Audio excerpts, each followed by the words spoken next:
Good evening, all the aspirants. More aspirants will be joining us soon. Today topic is upper GI bleeding, and our organizers for today's are Dr. Akhilesh Tandekar, Dr. Gunadhar Padi, and Dr. ASIF Iqbal. He is our speaker as well. He is a HOD in Respiratory Critical Care and ECMO Services at Apollo Multispeciality Hospital, Kolkata. Sir, you may start. Thank you. Yeah. So today is regarding the upper GI bleed and CLD I will talk about, and I will focus more on edic exam related my topic. So let's start with a case that is 36-year-old male by profession tailor and chronic alcoholic, 5 year for last 5 year presented ED with complaint of hematemesis since 6 months, 6 hours, obtunded status since last 1 hour, and history of black tarry stool for 1 day ago. And on emergency presentation, GCS is already intubated, E2 M3 VT, people bilateral normal size, BP low, pallor, tachycardic, tachypneic, capillary refill time prolonged. So that means patient is in shock, and on present in history of patient illness, apparently well 5 days ago, history of drinking more than 750 ml per day, and there is a history of vomiting, previous admitted with similar complaint, twice, history of endoscopy, band ligation done, and on carvedilol. So for DRNB student, this may be your long case. You may ask, what are the cause of upper GI bleed? How will you manage this patient initially? How will you prognosticate risk stratification? What to do uncontrolled bleeding? And what is the specific drug to be given? And what is the role of endoscopy? In a patient of edic part 2, they may be asked this type of scenario. After given this, you may be asked about the resuscitation question. How will you do resuscitate your patient? How will you manage? And what may be the cause?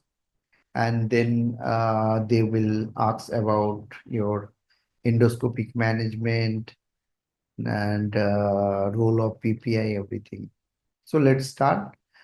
The first question for the IDCCM and the EDIC student. Regarding the initial assessment and resuscitation of patient with acute upper GI bleed, the following statements apply.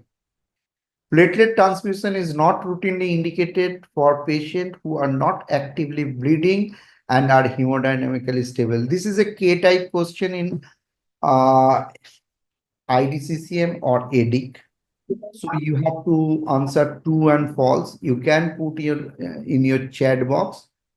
Platelet transfusion indicated in patients who are actively bleeding and have platelet count less than 80,000. Prothrombin complex concentration should be given to patients who are taking warfarin, are actively bleeding. Fresh frozen plasma should not be given unless patient prothrombin time or INR or activated thromboplastin time greater than the 2.5 time normal.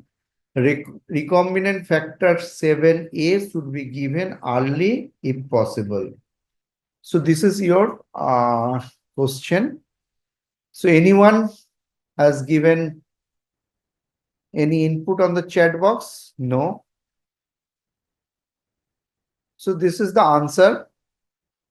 Your concentration concerning the initial assessment and resuscitation of upper GI bleed, platelets should not be offered those who are not actively bleeding, that are stable. For those who are bleeding, platelet count less than 50,000 should be used threshold for transfusion. FFP should be given if the INR greater than the 1.5 times the normal, and the NICE guideline reserve recombinant factor 7A management of the bleeding where all other methods are failed. So your only The right answer is, sorry. So only right answer is platelet transfusion is not routinely indicated patient who are not actively bleeding and hemodynamically stable. Remember those who are applying for edic 1, you in the K-type question, be very careful for each sentence because there is a twitching word which may make you fool. So please be careful, understand the lines in the statement which they are given. Like here, phase potent plasma is the thromboplastin time is greater than 2.5. So it is answer is if it is more than 1.5, you will give. Similarly, it's a very tricky sentence they put in your K-type question and they want to know the depth of knowledge. So upper GI bleed start, uh, what is the demarcation? Is above the ligamentum teres is your upper GI that contain the esophagus. Yeah. So that contained your esophagus.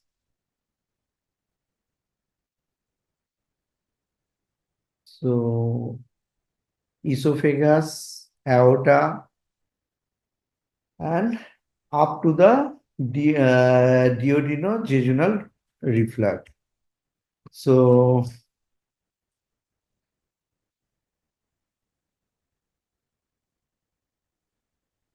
upper GI, lower GI is from ligamentum teres to up to the anal fissure. It is a lower GI bleed. Definition. There are certain definition you have to know the hematemesis, melena, hematochezia, and what is the severe upper GI bleed. It is a very common question for the edic 2 and the DRNB final. That what do you mean by severe upper GI bleed? So the criteria is decrease hematocrit at least 6%, decrease hemoglobin at least 2 gram, or transfusion at least 2 unit of PRBC. It's called severe upper GI bleed. Next cause of upper GI bleed, one is the variceal bleeding.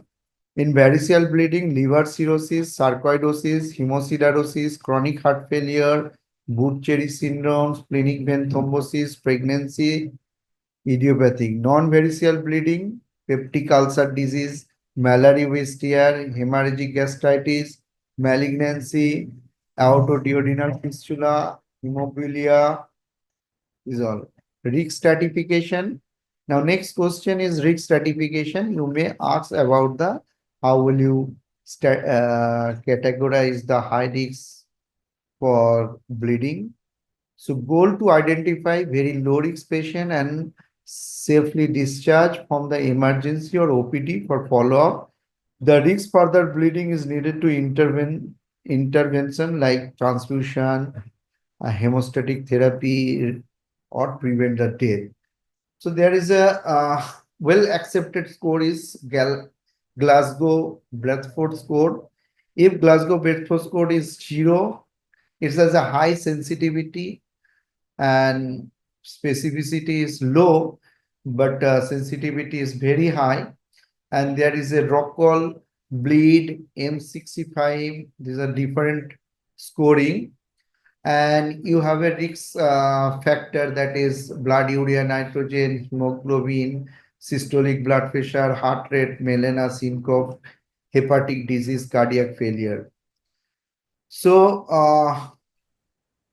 the risk assessment tool to identify patient with less than 1% risk transfusion, and the GBS, if the score is high, there is a high chance of rebleeding and the death. Next, coming to initial management. So resuscitation, you have to keep the, you have to do the whiteboard cannulation, you have to give fluid resuscitation. At the same time, you have to check the volume responsiveness. vital, airway protection, breathing, circulation, cannula, fluid, blood product.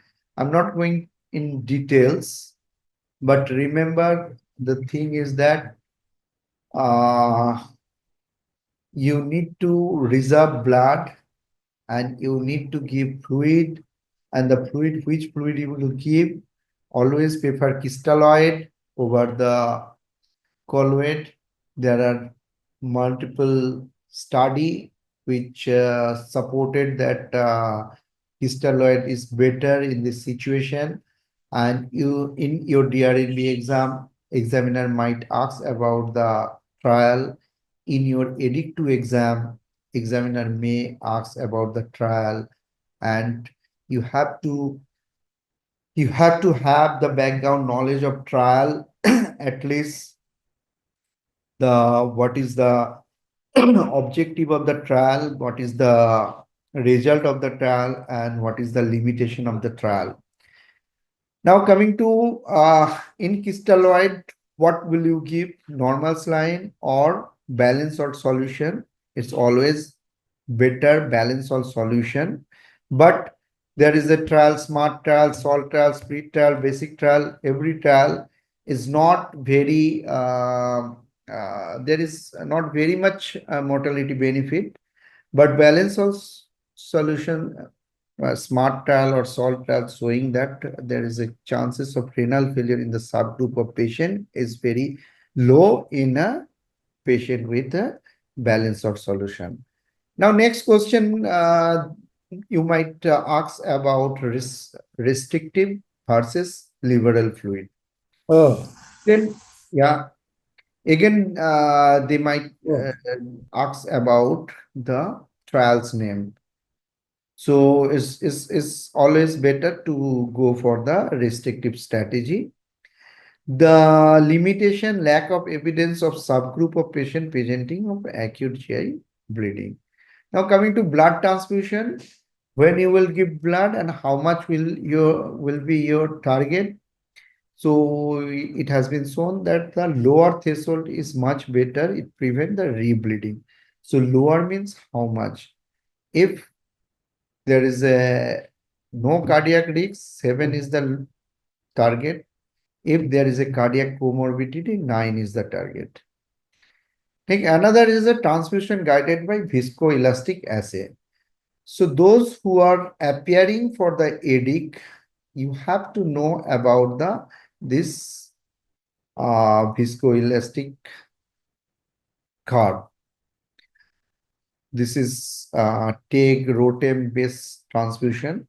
The advantage of if you do the TEG, you will reduce the blood and blood product transfusion, and it will prevent further complication. It improve mortality. It has mortality benefit. So decrease blood transfusion and reduce transfusion reaction. And limitation, no standard guideline yet, lack of validated risk parameter, and other problem is not available on the center. So uh, in your CVS table, those who are uh, appearing for the edic 2 or those who are appearing for the edic 1 or IDCCM, you might get this type of this take picture of different etiology. So you have to identify the A, B, C, D, which one is what blood problem. So you remember it is everywhere is available in the Google or in any book. So R time is the reaction time, time to start forming clot, treatment is FAP. K time, time until clot reaches the fixed strength, uh, crypto precipitate. Alpha angle, speed of fibrin accumulation. So what will you give? Alpha, if the alpha angle is wide, then you can give the fibrinogen or cryoprecipitate. And maximum amplitude, it is the highest vertical amplitude of the take, this one, MA. And At normal value is 50 to 70 mm. It is due to platelet. So you have to replace the platelet if the MA is less, or lysis at 30 minutes. This is lysis at 30 minutes. There is a reduction of the MA, and it due to excess fibrinolysis, where your tranexamic acid or aminocaproic acid is treatment of choice. So this is you have to remember about the TEG or ROTEM. Now, when to shift to ICU? So another question you might ask, the admission criteria of the patient, upper GI bleed patient in intensive care unit.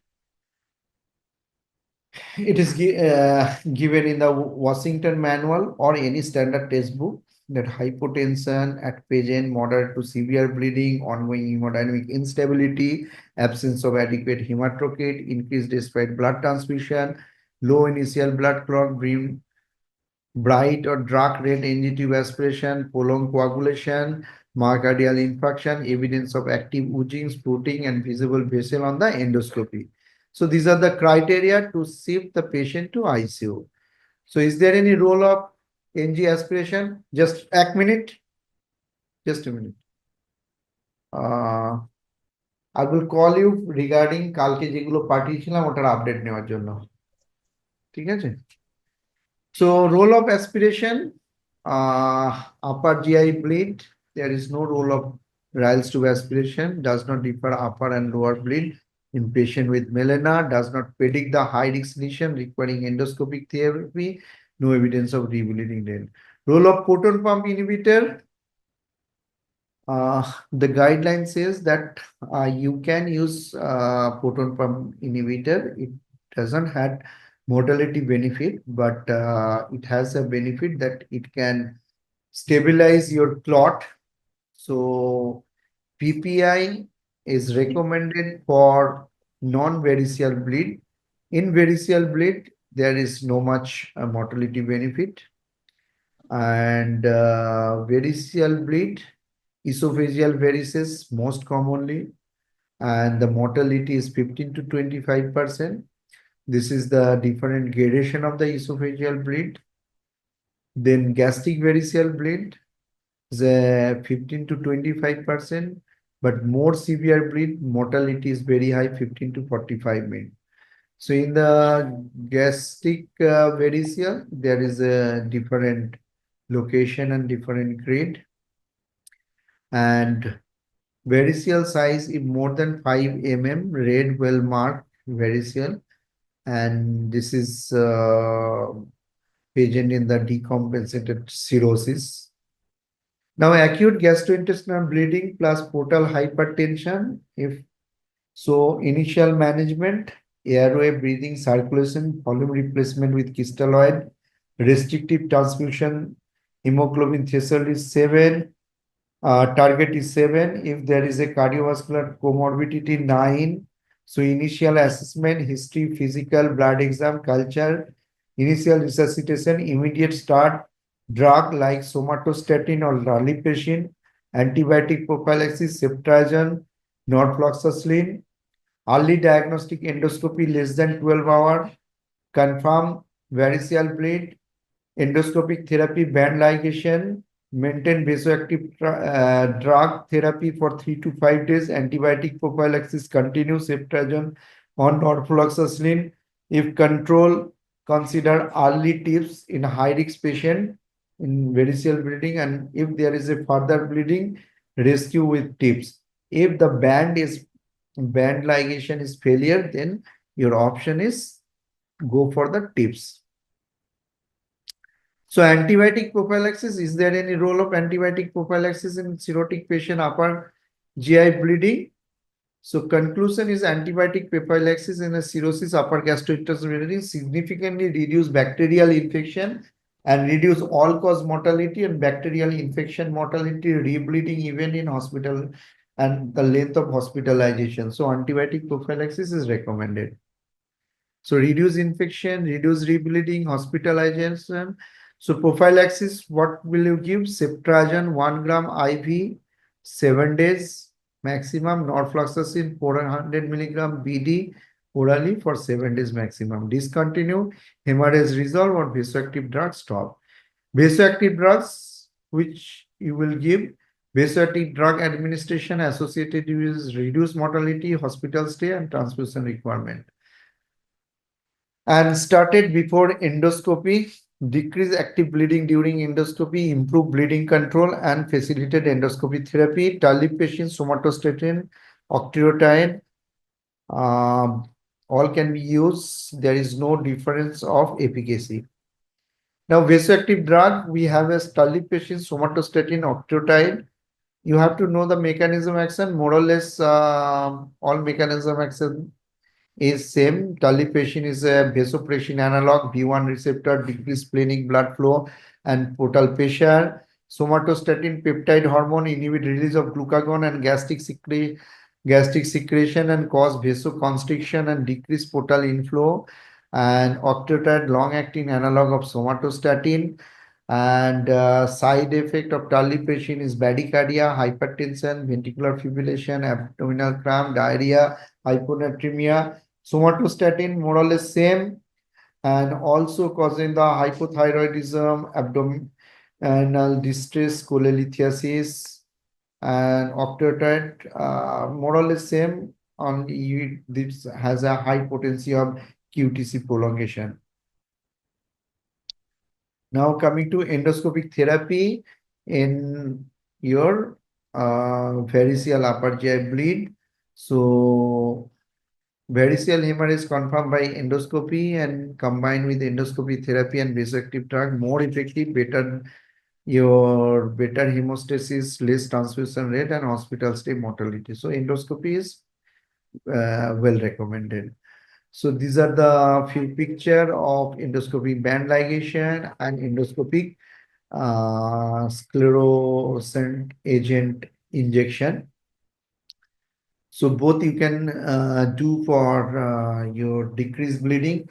The initial hemostasis, the band ligation help initial hemostasis, decrease rebleeding, decrease mortality, fewer adverse effect like maybe cause focal necrosis, perforation, esophageal obstruction, altered esophageal motility.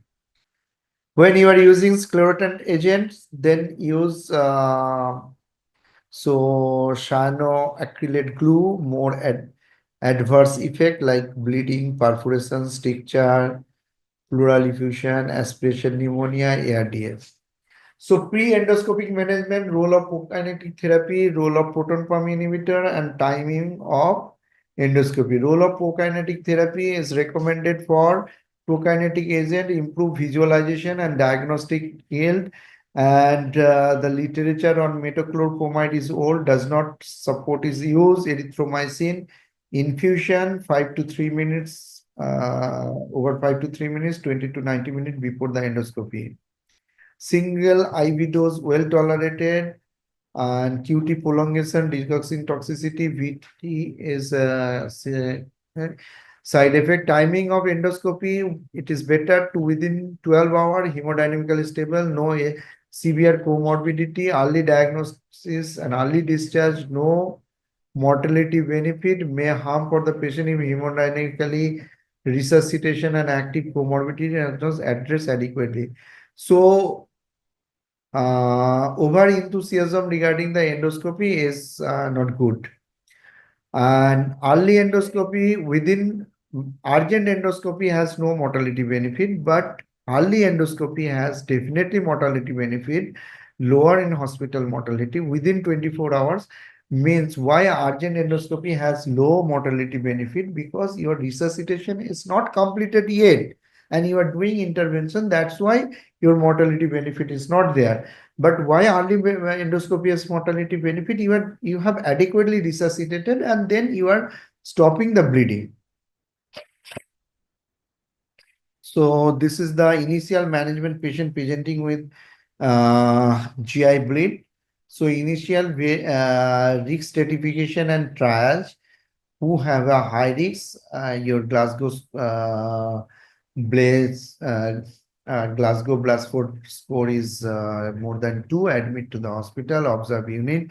Pre-endoscopy management, you resuscitate RBC transfusion if hemoglobin less than 7, suggest erythromycin, not recommended proton pump inhibitor, resuscitation attempt with active comorbidity, upper GI endoscopy within 24 hours of presentation, low risk endoscopy finding, clean base ulcer, no bleeding, melody with tear, erosion, discharge patient if stable vital sign and stable hemoglobin, no other reason for hospitalization. And low risk endoscopic finding, ulcer with stigma and hemorrhage, variceal neoplasm, uh, dilophoylation, and patient remain in hospital in a low, the patient risk for rebleeding. Massive bleeding, balloon tamponade. So use when emergent endoscopy not available, massive bleeding occur, endoscopic view and temporary control of the bleeding until definitive treatment can be instituted. So balloon tamponade is one of the most important question for in edic. In edic part 1, they always put one MCQ over here. And those who are giving the edic part 2, if there is a upper GI bleed, they might face this question. And when to use, and efficacy depend upon when it's combined with pharmacological therapy, and type, Singus taken Blackmore tube and Minosita tube. And in your exam, they might ask about the difference between two tube. In Singus taken Blackmore tube, there is a two balloon. One is a esophageal balloon and one is gastric balloon. Gastric balloon 250 cc and esophageal 30 to 45. So how in your fiber, it may be asked how will you put and how will you manage. So this is basically one rubber tube where tip is open. So there is a three opening. One is gastric balloon port, one is gastric suction port, other is esophageal balloon port. In single stage, there is a four port, that is one, two suction port. One is gastric suction, one is esophageal suction. So they might ask about how to apply it and how you manage when there is a acute condition.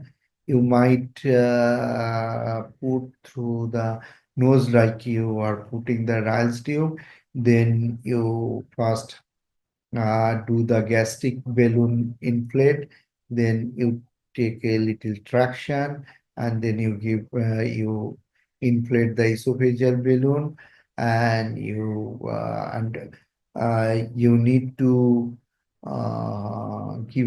keep the traction in, and gastric balloon air is 100 ml. Incremental doses you have to give, esophageal balloon 30 to 45 ml.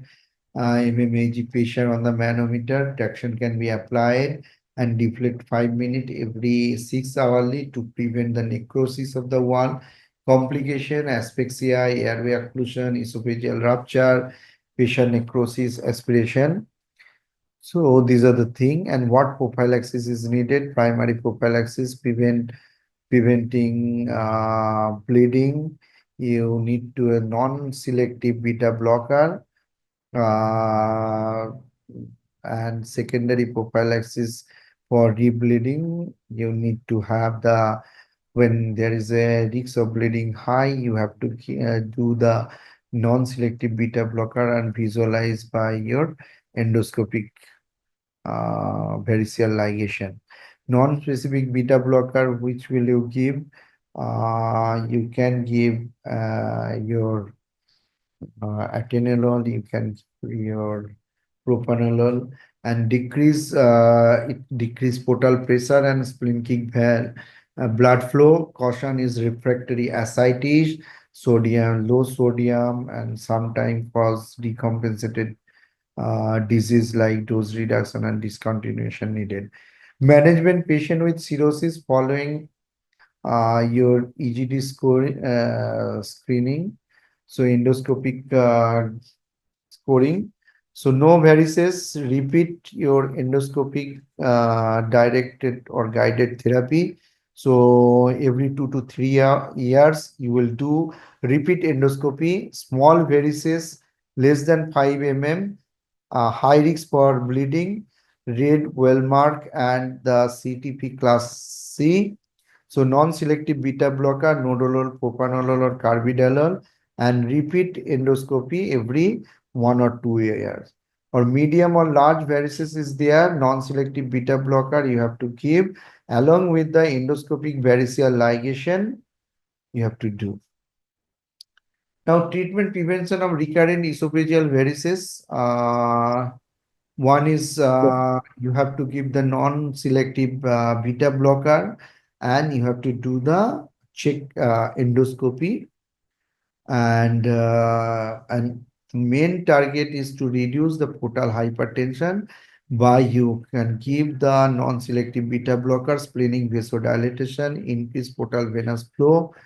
Vasodilatation, hypotension, effective hypovolemia, activate the vasoactive system, and the sodium and water retention, hypervolemia, increase cardiac output, increase portal venous flow. So non-selective beta blocker prevent the splenic vasodilatation and increase cardiac output. So ultimately, it decrease the portal venous flow and portal hypertension. And in case of variceal endoscopic treatment or BATO, I will come.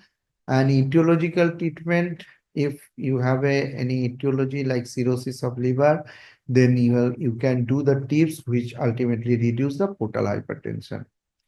So this X-ray is showing is a case of tips you might get in your CBS table for those who are giving the edic exam. Edic 2, the CBS table, they might ask what is your findings. So there is a two big tubes. This is tips, this post tips patient.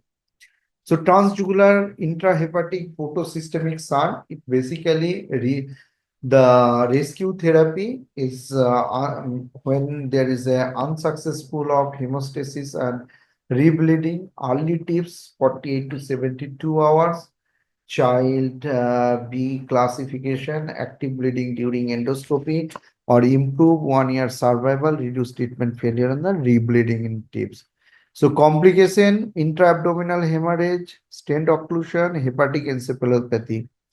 Commonly, you see patient after tips, they might develop the hepatic encephalopathy because directly from the portal vein to the blood going to the systemic vein, and there is a liver metabolism is bypassed. Therefore, the ammonia is this type of patient very high, and all this causes a hepatic encephalopathy. Contraindication placement of the tips, absolute contraindication and the relative contraindication. There is a big list, but remember congestive heart failure patient, multiple hepatic disease, uncontrolled systemic infection, sepsis, biliary obstruction patient, they can, you cannot give the, this provide the treatment. And there is another treatment that is a balloon occluded retrograde transvenous obliteration baroto treatment. So what is the difference? Barto achieve hemostasis 90% patient and less rebleeding and improve hepatic encephalopathy in patient with gastric varices and confirm the gastric varices obliteration by your endoscopic ultrasound or CECT. Complication worsening of ascites, hepatic hydrothorax, esophageal varices. Okay, your complete answer, initial management, ABC, then you go for the white bore cannula, secure the cannula, targeted transfusion is 7. You do the Rockall or Glasgow blood sport scoring for mortality and risk stratification, further product guided take, which reduce your transfusion, then upper GI endoscopy as early as possible within 24 hours. After upper GI endoscopy, medically optimization the ICU and consider prophylactic non-selective beta blocker once it's stable. So that is your resuscitation. Now coming to the next question, the following initial therapeutic measurement are support by level of evidence in patients of new onset acute upper GI bleed. Transfusion trigger 70, empirical antibiotic administration of broad spectrum antibiotic in patient with cirrhotic liver disease. Talipration patient is known or suspected varices, Minnesota tube placement, proton pump inhibitor. Again, it is a true and false question. Okay, so let's see. The upper gastrointestinal bleeding is common reason for administration in intensive care unit requiring multidisciplinary reason, definitive care alongside meticulous supportive therapy. Recent RCT evidence strongly suggestive of reduction mortality with transfusion trigger 7 as well as reduction of rebleeding, adverse event and portal pressure gradient. The use of antibiotic in cirrhotic patient has been shown to decrease the rate of serious bacterial infection and the mortality benefit. Tarly patient cause splenic vasoconstriction, thus promote hemostasis at the site of basic systemic review. The previous demonstrate the mortality reduction when compared against placebo patient with acute brucine bleeding. So your transfusion trigger, okay. The empirical administration, okay. With cirrhotic liver disease, yes. Talipration, yes. Minnesota tube placement and proton pump inhibitor, no. Okay. Then come to regarding the balloon tamponade device for management of variceal bleeding. Sengstaken Blackmore tube have two balloon inflated port and two port for aspiration. Yes or no? It's a no. Minosita has four port. Patient must be intubated in endotracheal tube in situ before Sengstaken Blackmore tube is inserted. Yes or no? Esophageal balloon should be inflated before gastric balloon. No. Weight traction use bag saline should be applied Sengstaken Blackmore tube position. Yes. Rebleeding occur approximately 50% patient when tube is removed if no other intervention has taken place. Yes. So Sengstaken Blackmore tube use temporary management variceal bleeding. It can be inserted orally, nasally in a awake patient. The tube of esophageal and the gastric balloon are one part of the aspirated gastric. So three, Minosita has four, the tube inserted to 55 centimeter mark indicating position well below the gastroesophageal junction. Gastric balloon inflated with water or air and the position checked by radiology. Once the position confirmed, gastric balloon completely inflated. The tube is then pulled back until resistance is felt. If the bleeding continue, the esophageal balloon can also be inflated. So first gastric, then weight traction using bag of saline is no longer recommended as it can lead to necrosis or gastroesophageal junction in the angle of mouth, and traction of the tube best applied using tape on the skin and nose only. Okay. So regarding the hepatorenal syndrome, it is commonly overdiagnosis in patient with cirrhotic liver disease. HRS type 1 has poorest outcome. Kidney from patient of HRS suitable for transplantation. The condition associated with splenic vasoconstriction, talipation must be given by infusion. Okay, I will not discuss immediately the answer. So come to our this same case. This is the chest X-ray and the abdomen. The question is, what is cirrhosis? And those who are DRL student, they might get the same type of question. What is cirrhosis? What finding you will get in alcohol-related cirrhosis? What is portal hypertension? What is the decompensated liver failure? What is ascites? How will you manage massive refractory ascites? Define your hepatorenal syndromes, spontaneous bacterial peritonitis, hepatic encephalopathy, and what is PPH?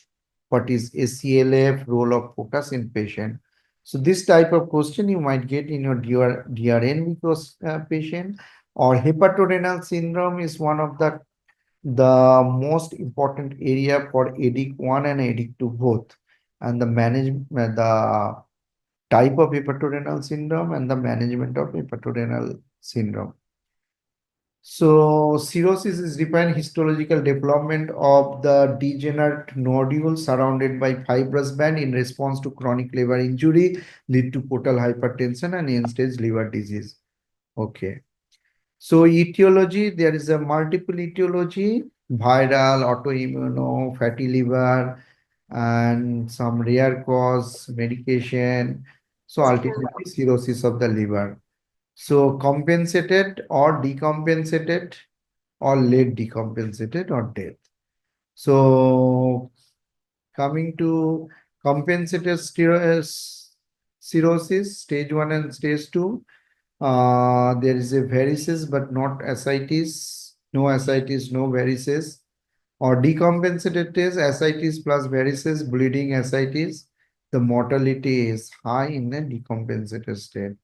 So these are the stigma of cirrhosis. You will finding lot of sign and symptom. And coming to portal hypertension mechanism, you already know portal hypertension mechanism, and the pharmacological treatment of portal hypertension: decrease planking flow, decrease intrahepatic resistance by decrease planking flow by your vasopressin, terlipressin, beta blocker, and decrease intrahepatic resistance by alpha blocker, ERB nitrate. Carvedilol is a good choice, both alpha and beta blocker, superior to ligation, antioxidant, anti polypeptide. Non-specific beta blocker is choice. Now coming to the ascites and indicate. So according to amount of the fluid accumulation, mild, moderate, and the gross ascites. So coming to the you might ask about the ascites formation and the diagnostic approach, new onset ascites. I'm not going in details.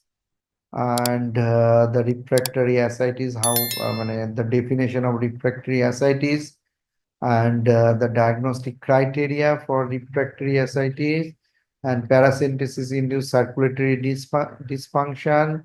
So if you do large fluid removal, there may be development of circulatory dysfunction. Then coming to treatment, volume expansion, you give albumin, non-albumin plasma expander, dextran, or ethyl starch. No, not recommended.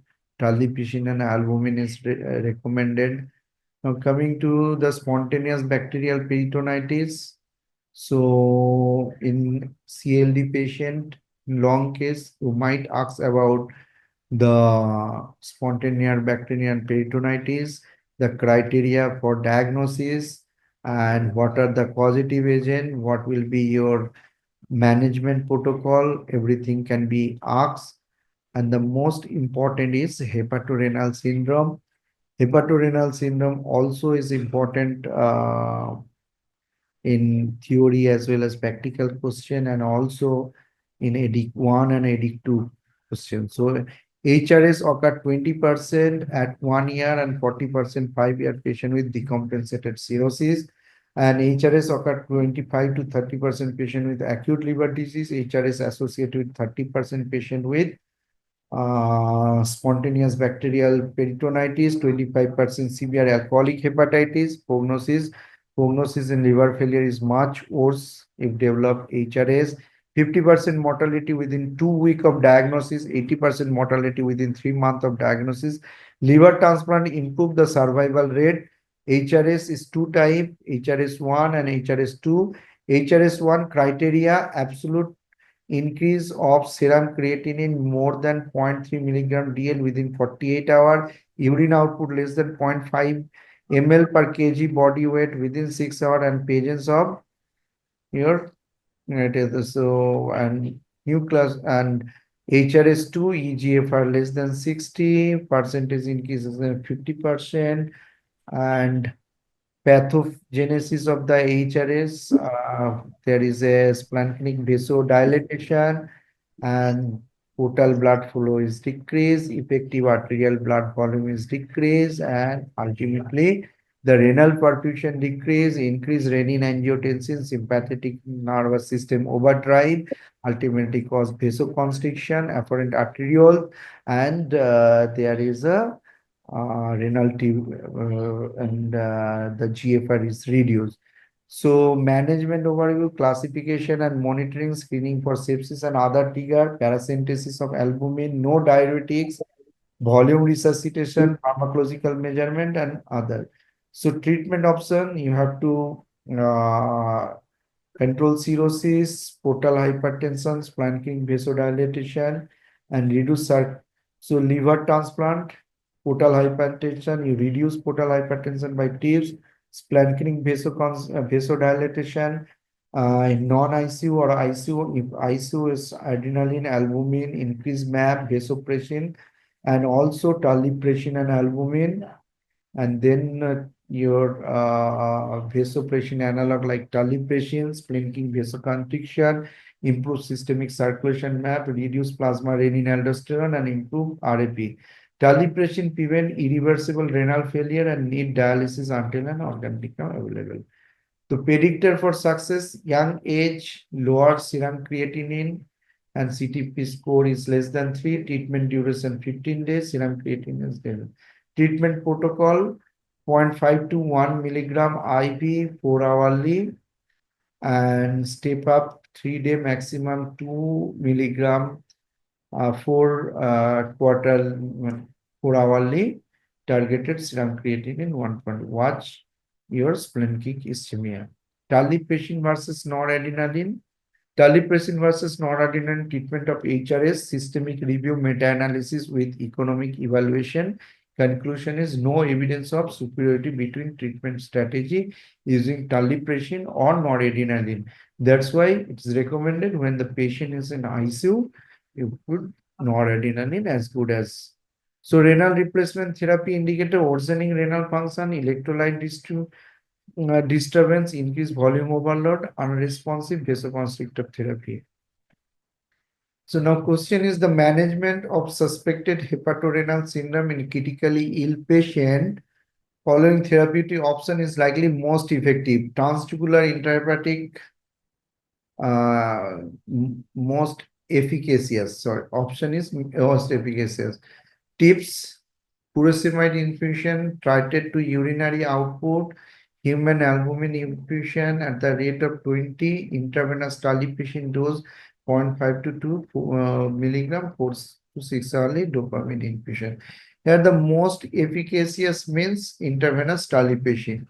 So hepatorenal syndrome is defined functional renal failure in a patient with liver disease and portal hypertension. It can be segregated into type 1 caused by splanchnic vasodilation and reduction in the cardiac output leading to profound renal vasoconstriction, or type 2 where slow incipient renal failure lead to progressive accumulation of refractory ascites. It is essentially diagnosis of exclusion following assessment of multiple other causes of renal failure in critically ill patient with cirrhosis, and international consensus diagnostic criteria are available. So, before diagnosing your hepatorenal syndrome, you have to be very careful and you have to matches the criteria, and treatment focus to improving renal blood flow via intravascular volume repletion and vasoconstriction. Albumin is the preferred choice of volume repleted in patient, but usually commenced at higher loading dose 1 gram per kg to 100 gram per day. Terlipressin is likely to be most efficacious agent due to splanchnic vasoconstriction and redirection of central blood flow in the vital organ.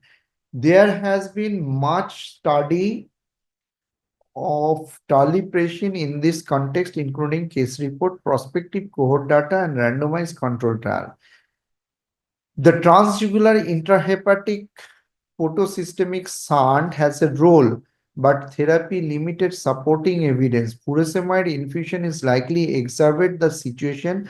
Dopamine is an unlikely choice of cardiac output support following recent trial data suggests higher rate of adverse event over noradrenaline infusion. So thank you guys.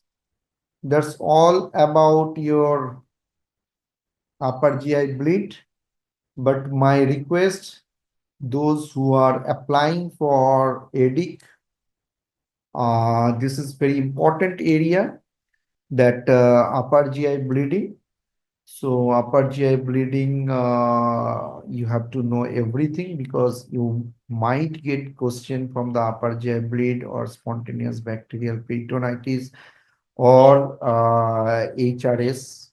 And those who are planning to give part 2, AD part 2, they will get a similar scenario where the question will ask on the management and different clinical trials and the different drugs related to management.